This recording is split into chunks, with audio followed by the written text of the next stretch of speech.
and I'm the Habitat Restoration Senior Program Specialist. And so tell me about the Great Lakes Commission's role in these partnerships with areas of concern. We have a partnership with the National Oceanic and Atmospheric Administration to work. It's a regional partnership, and we focus on doing restoration projects in areas of concern throughout the Great Lakes Basin. And most of those projects are designed to be addressing beneficial use impairments, specifically those that are impacting fish and wildlife habitat. So just a couple of breakdowns. What's an area of concern and what's a beneficial use impairment? An area of concern is a designated site within the Great Lakes. They're usually a watershed or a group of watersheds that have a history, a legacy of pollution or degradation that is impacting water quality or things like fish and wildlife habitat, of course. And beneficial use impairment is a specific issue that needs to be addressed in those areas, such as beach closures, trying to reduce the number of times a year that a beach is closed.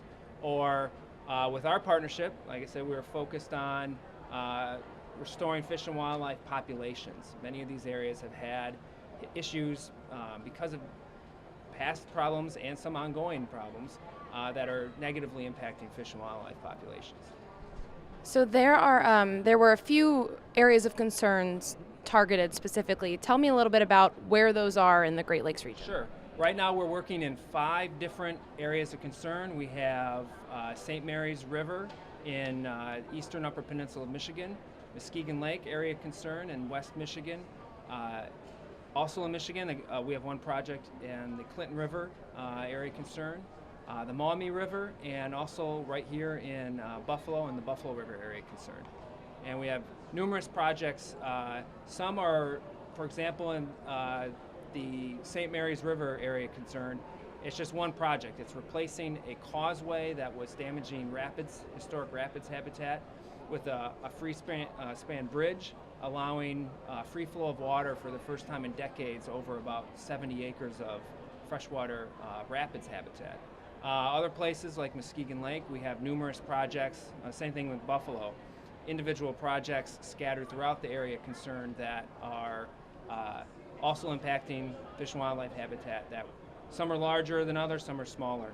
So it's the cooperative agreement we have with NOAA, and the partnership allows us the flexibility to target those great big projects, but also spend funds and resources where it needs to be on some of the smaller issues as well.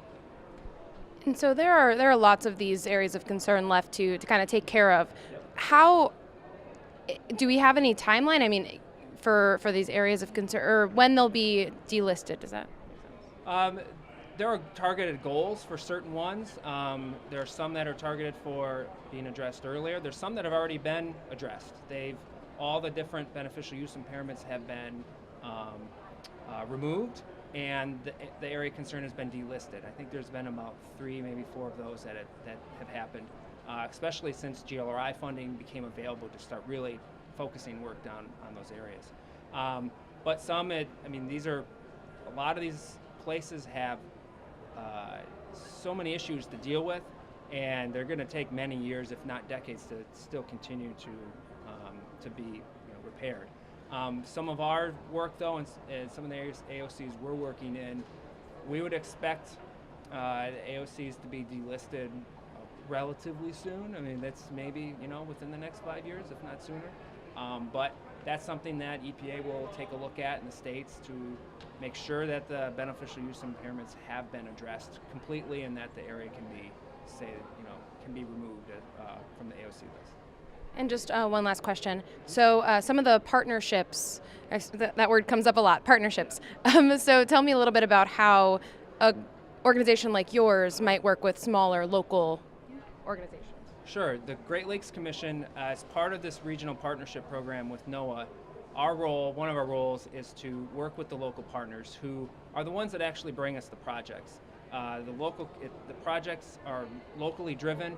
The EPA and the states and the local partners decide what the priority projects are, and then our role is then to come in, work with the local partners to manage the projects, to allocate the funds towards the different projects, and to assist with the reporting and all the federal requirements that need to be met to ensure that the funds are being appropriately spent and going towards actually impacting, removing the beneficial use impairments. So we play a role, a project management role. We also bring some restoration and project management expertise to the table.